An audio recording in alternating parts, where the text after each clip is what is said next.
Assalamualaikum warahmatullahi wabarakatuh. Kembali lagi dengan saya Aldi di channel Mereka Ada. Dimanapun kalian berada, semoga dalam kondisi sehat dan selalu diberikan kemudahan dalam menjalankan segala aktivitas. Di episode kali ini masih tentang pendakian mistis. Sebuah pengalaman pendakian yang masih dari Mas Henry Setiawan saat mendaki ke Gunung Sumbing tahun 1998.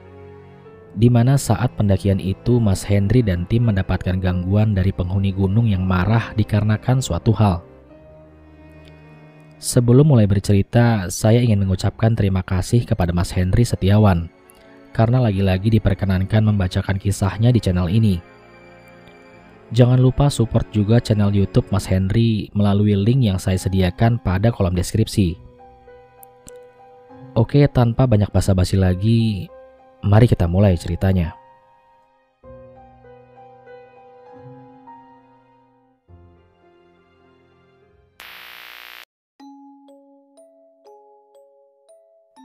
Bulan Desember tahun 1998.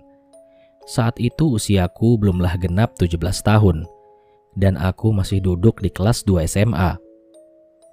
Suatu siang saat jam istirahat kedua, salah satu temanku mendatangiku yang sedang asik merokok di pojok belakang toilet sekolah. Ya, salah satu kelakuan nakalku saat sekolah dulu adalah merokok. Kuharap tidak ada yang menirunya. Dia adalah Anton, teman sebangkuku sekaligus salah satu partnerku dalam mendaki gunung. Kampret, gua cari-cari di kantin gak ada. Ternyata mojok di sini pacaran sama Asep, ucap Anton. Nih, jawabku singkat sembari memberikan rokok yang baru saja kuhisap. Anton menerimanya, lalu segera menghisapnya. Dulu memang kami terbiasa berbagi sebatang rokok untuk bersama. Di kalangan kami menyebutnya dengan join. Minggu depan naik yuk, ucap Anton padaku. Kemana? Sahutku. Sumbing gimana? Jawab Anton lagi. Lagi tipis gua. Jawabku mengisyaratkan isi kantongku. Gampang, aku ada segini. Tinggal nambah dikit, paling cukup. Ya paling gak buat berangkat, logistik sama rokok. Pulangnya ntar gampang dah. Mampir ke tempat saudaraku di Temanggung untuk minta ongkos pulang. Ya udahlah, berangkat, timpalku pada Anton. Begitulah kami saat itu ketika merencanakan pendakian. Sedikit saja keyakinan sudah cukup untuk memantapkan keberangkatan kami. Sisanya dipikir nanti sambil jalan. Harap dimaklumi, jiwa muda yang masih membara terkadang membuat kami mengesampingkan resiko yang mungkin saja terjadi akibat perbuatan nekat dengan minimnya perhitungan. Tetapi dari segala pengalaman itu, kami bisa belajar untuk semakin mempertimbangkan segala hal, menghitung segala risiko, dan membuat antisipasi di perjalanan-perjalanan berikutnya. Akhirnya hari yang ditentukan untuk pendakian Gunung Sumbing pun telah tiba. Dengan nekat cabut dari sekolah saat jam istirahat pertama di hari Sabtu, aku dan Anton segera menuju terminal. Sebelum menaiki bus yang akan membawa kami ke basecamp Gunung Sumbing, yaitu di Desa Garung, Wonosobo, kami sempatkan mampir ke toilet terminal dulu untuk mengganti pakaian seragam kami dengan pakaian biasa. Meskipun tergolong cukup bandel semasa sekolah, kami tetap berprinsip tetap harus berusaha menjaga nama baik sekolah dengan tidak menggunakan seragam sekolah ketika bolos. Karena sekolah kami termasuk sekolah favorit di kota kami. Dan setelah semuanya siap, kami pun segera memasuki bus yang telah siap berangkat dengan tujuan akhir Purwokerto, melewati Temanggung dan Wonosobo. Singkat cerita, bus kini telah meluncur. Usai membayar ongkos, kami pun beristirahat karena perjalanan ini lumayan lama. Kulihat Anton sudah tidak menunjukkan tanda-tanda kehidupan. Dengan model tidurnya yang khas yaitu mulut terbuka, ia terlihat cukup lelap. Aku pun berusaha ikut tidur pula, tetapi sedari tadi ku coba memejamkan mata, kurasa sangat sulit untuk bisa menyelami alam mimpi. Ada sedikit perasaan mengganjal dalam hatiku yang justru tak kupahami apa itu. Kupandangi saja ke arah jendela bus yang telah dibasahi sisi luarnya akibat hujan yang memang wajar turun di musim ini. Siapa tahu dengan memandang keluar bisa membuatku menjadi ngantuk dan terlelap dengan sendirinya. Trik yang kucoba ini ternyata cukup berhasil. Perlahan kurasakan mataku semakin berat. Tak lama aku pun telah sepenuhnya kehilangan kesadaran. Ketika aku tertidur, aku mengalami mimpi yang cukup aneh. Di dalam mimpiku itu, aku sedang berada di kerumunan banyak orang. Kulihat di sekelilingku ternyata aku berada di tengah-tengah sebuah kota. Namun aku tak bisa mengenali ini kota mana. Yang jelas banyak gedung-gedung menjulang tinggi. Jalan-jalan pun terlihat sangat besar. Tidak seperti jalanan di kotaku. Tak lama orang-orang di sekitarku berlarian ke sana kemari tak tentu arah. Lalu tak lama muncul kobaran api di mana-mana. Asap tebal membumbung tinggi, mirip kerusuhan Mei 1998 di Jakarta. Namun ini berbeda. Kenapa aku bisa bilang berbeda? Karena berita-berita tentang demonstrasi, reformasi, dan chaos di beberapa wilayah di Indonesia saat itu selalu aku ikuti. Meskipun saat itu aku masih SMA, tetapi jauh di dalam benakku ingin sekali bergabung dengan kakak-kakak mahasiswa yang turun ke jalan untuk menyuarakan kebenaran dan keadilan. Tak lama berselang, dari balik gedung yang cukup tinggi itu muncul suatu makhluk yang mungkin dikenal seperti genderuwo. Tetapi di dalam mimpiku itu, aku tak begitu jelas melihat seperti apa bentuknya. Yang jelas makhluk itu tinggi besar. Beberapa detik saja makhluk itu mengamuk dan mengambil orang-orang di sekitarku, lalu memakannya. Aku pun menjadi sangat takut dan panik. Aku coba berlari entah kemana, yang jelas mencoba menghindari makhluk itu. Namun sial, makhluk itu melihatku. Ia lalu mengejarku. Dalam pelarianku itu, di kejauhan aku melihat kedua orang tuaku berdiri lalu tersenyum. Saat aku hendak berlalu menuju tempat kedua orang tuaku berada, sepintas aku melihat tangan makhluk itu mengayun menuju ke arahku. Kulihat ada semacam cakar yang panjang dan runcing. Ketika cakar makhluk itu hampir mengenaiku, tiba-tiba seluruh tempat ini dipenuhi cahaya putih yang sangat terang, bahkan menyilaukan. Dan seketika itu pula aku terbangun dengan nafas tersenggal dan keringat bercucuran. Mimpi apa ini? Batinku saat itu. Kulihat di sampingku, Anton ternyata masih tertidur dengan gayanya yang khas. Aku mencoba memandang keluar untuk mengenali sampai di mana saat ini. Ternyata bus ini sudah sampai di Temanggung. Berarti sebentar lagi kami akan sampai di Garung. Ternyata aku tadi tertidur cukup lama. Tetapi di dalam mimpi serasa hanya beberapa menit saja. Aku mencoba menarik nafas dalam-dalam, lalu membuangnya dengan cepat seolah membuang segala beban yang ada dalam benakku. Kubangunkan Anton lalu mengajaknya merokok di belakang dekat pintu.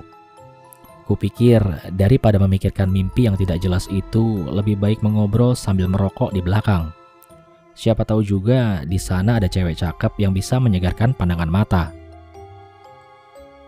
Setelah menghabiskan beberapa batang rokok sembali ngobrol bersama kernet bus, akhirnya kami sampai juga di Desa Garung.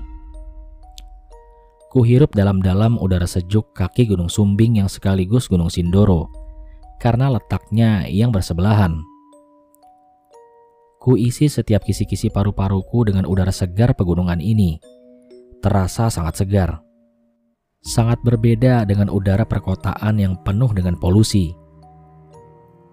Kulihat beberapa orang berpenampilan khas pendaki di sekitar sini. Mungkin mereka juga akan mendaki Gunung Sumbing sama denganku. Tidak terlalu ramai meskipun akhir pekan. Wajar saja, karena saat ini bulan puasa. Banyak pendaki yang beristirahat sementara waktu di bulan puasa.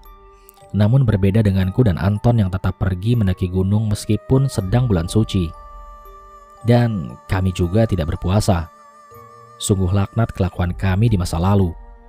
Kuharap kalian yang mendengarkan cerita ini tidak menirunya. Setelah melemaskan otot dan melepaskan penat akibat perjalanan yang cukup lama di dalam bus, kami memulai melangkahkan kaki menuju base camp Gunung Sumbing yang letaknya hampir di ujung desa. Lokasi base camp zaman dulu cukup jauh dari jalan raya. Sebetulnya kami bisa saja menyewa ojek.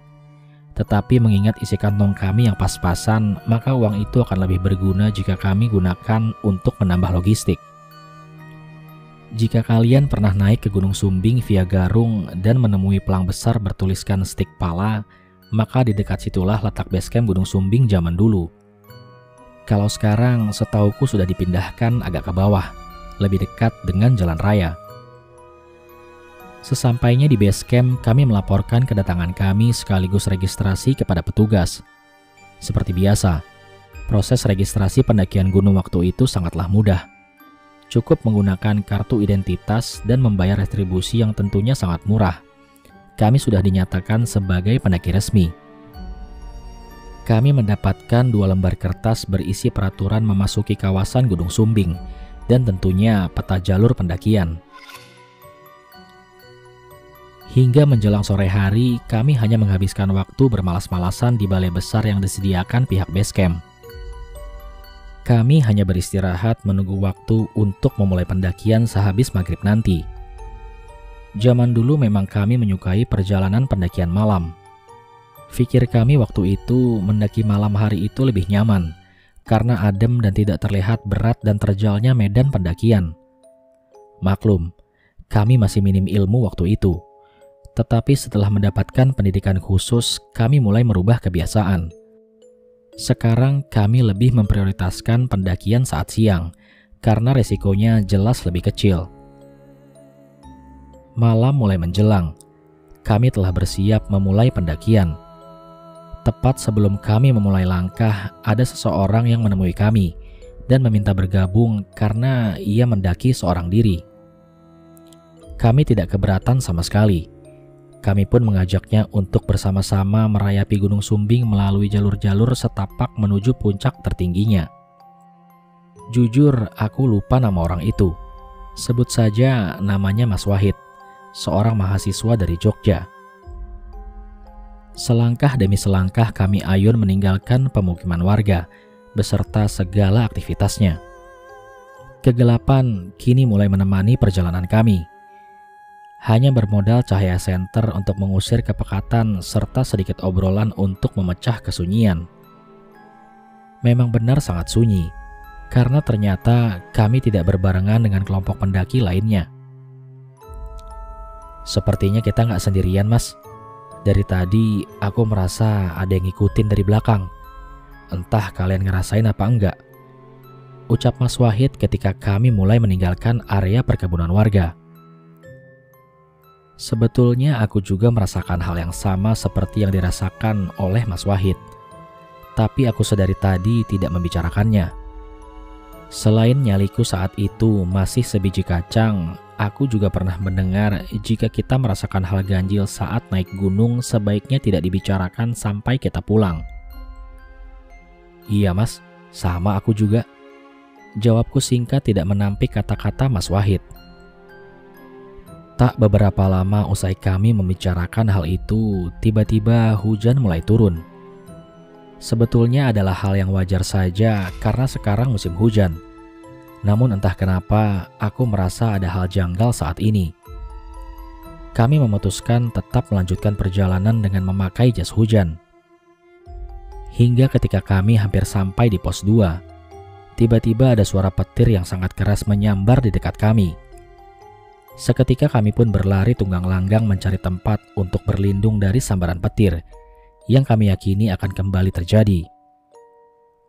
Tanpa banyak pertimbangan, kami pun berhenti di pos 2 yang terdapat shelter berupa bedeng dari kayu dengan dinding dan atap dari seng.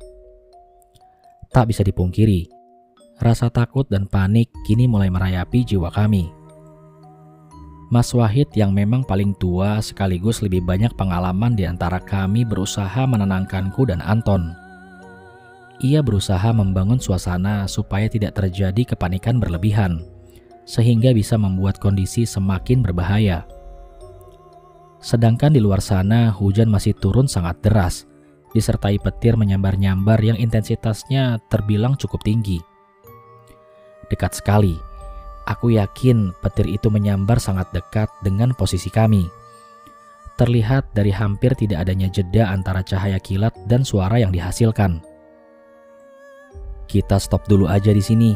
Bahaya kalau kita maksain jalan," ucap Mas Wahid pada kami.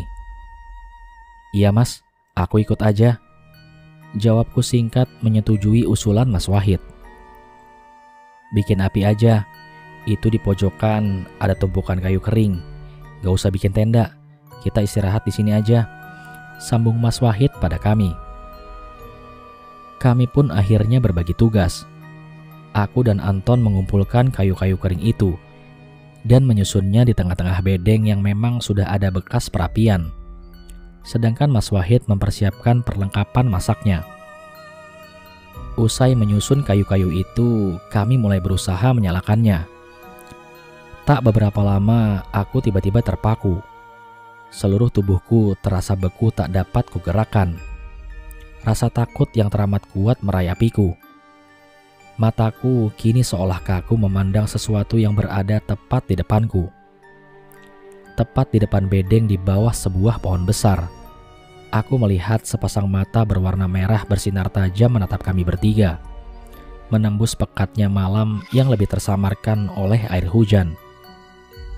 Aku tak bisa melihat bagian tubuh lainnya dari sosok itu. Hanya sepasang mata bersinar seperti dua buah lampu LED mini yang diletakkan bersebelahan. Beberapa waktu aku benar-benar tidak bisa menggerakkan badanku. Seluruh badanku merinding hebat. Mulutku tercekat tak mampu berkata apapun. Ingin aku berteriak sekadar meminta pertolongan kawan-kawanku yang ada di sini. Tapi hanya kebisuan yang bisa keluar dari mulutku. Hingga pada akhirnya Anton menyadarkanku dengan tepukan di pundakku. "Heh, kenapa Hen?" ucap Anton yang bertanya kepadaku. Itu ada..." "Stop, udah diam aja, gak perlu diucapkan," sahut Mas Wahid memotong ucapanku. Kembali kuarahkan pandanganku ke tempat sepasang mata tadi. Tapi hanya kegelapan yang kulihat di sana. Sepasang mata itu telah lenyap entah kemana. Aku berusaha mengabaikan apa yang kulihat tadi. Kulanjutkan aktivitasku menyalakan perapian bersama Anton. Tapi justru yang kurasakan saat ini adalah kengerian yang terus-menerus menyelimutiku. Entah hanya diriku atau Anton dan Mas Wahid juga merasakannya. Aku seolah merasakan ada sangat banyak makhluk tak kasat mata hadir di sini, mengelilingi bedeng yang kami gunakan untuk berlindung dari hujan dan petir. Malam semakin larut. Entah jam berapa saat ini. Aku tidak bisa memastikannya, karena di antara kami tak ada satupun yang membawa penunjuk waktu. Tak ada pendaki lain yang datang ke sini ataupun sekadar melintas. Mungkin di bawah sana cuacanya tak beda jauh, sehingga beberapa pendaki mengurungkan niatnya untuk mendaki malam ini. Suasana mencekam semakin kental menyelimuti tempat ini. Beruntungnya, perapian yang kami buat tadi sudah menyala dengan sempurna. Setidaknya sedikit bisa memberikan rasa tenang melalui cahaya yang terpendar serta kehangatan yang dihasilkannya. Masakan yang dimasak oleh Mas Wahid juga telah siap. Meskipun hanya mie instan dengan lauk ikan kalengan, sudah cukup untuk menjadi asupan energi untuk mengarungi malam ini. Saat kami sedang menikmati makan malam sederhana namun terasa mewah ini, tiba-tiba kami dikagetkan suara keras. Suara itu berasal dari salah satu dinding bedeng. Kami semua berjingkat. Bahkan panci nesting yang sedari tadi aku pegang pun seketika terlempar saking kagetnya aku. Kami mendengar salah satu dinding bedeng seperti dipukul atau dilempar dengan sesuatu. Beberapa saat kami saling pandang satu sama lain. Tak ada kata terucap di antara kami. Tapi apa yang kami rasakan sepertinya sama. Kaget, takut, ngeri sekaligus penasaran. Mas Wahid perlahan bangkit. Aku pun mengikutinya. Rasa penasaranku atas apa yang terjadi ternyata sanggup membuatku untuk mengesampingkan rasa takut. Aku kemudian mengikuti Mas Wahid yang berjalan keluar bedeng, lalu memutar ke samping melalui pinggiran bedeng yang tidak terkena guyuran hujan. Ketika sampai di bagian dinding yang kami yakini dipukul atau dilempar suatu benda tadi, kami menemukan potongan batang pohon tergeletak begitu saja. Batang pohon itu terlihat basah dan kotor oleh lumpur tanah merah khas tanah gunung. Di bagian dinding juga terlihat ada bekas tanah lumpur yang menempel. Nampaknya batang kayu ini yang dilempar mengenai dinding bedeng. Lantas yang jadi pertanyaan adalah siapa yang melemparnya? Kira-kira siapa ya yang lempar, Mas? Kayaknya dari tadi nggak ada orang kesini, ucapku. Namun belum sempat Mas Wahid menjawab, tiba-tiba terdengar suara dari balik semak-semak di depan kami. Suara seperti langkah kaki yang diseret melalui rimbunan semak.